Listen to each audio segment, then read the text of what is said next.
So in this chapter of the Acts of the Apostles, we find that St. Paul and his companions are in the synagogue in Thessalonica. Of course, your head spins trying to follow St. Paul. He's inspired to go from one location to the next location to the next location, and you really do need a map to follow this if you want to follow the footsteps of St. Paul. It's a little bit of a difficult trick to do so mentally and keep track as you're just reading. So those little companions, like those maps of St. Paul, are incredibly helpful to have as you're reading through, especially these segments of the Acts of the Apostles. But in this chapter, we find that St. Paul is in Thessalonica, and we hear in verse 5, but the Jews were jealous.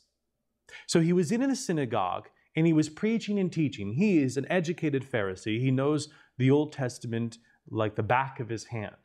It's difficult to refute St. Paul, which is why he was so successful on a natural level, and then combine that with the grace of God that reached down from heaven and converted his heart and soul. He's simply an unstoppable force. He's able to go from region to region to region.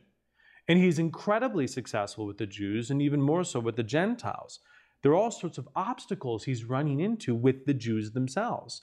He finds these obstacles in the synagogues where the Jews are collected and gathered. And we hear in this verse 5 that there were those who were jealous. What were they jealous of? Why were they so resistant to receiving the word as it was fulfilled in the person of Jesus Christ? What could they be jealous of? Well, in short, they were jealous of Paul's success. He was incredibly successful in converting the Gentiles.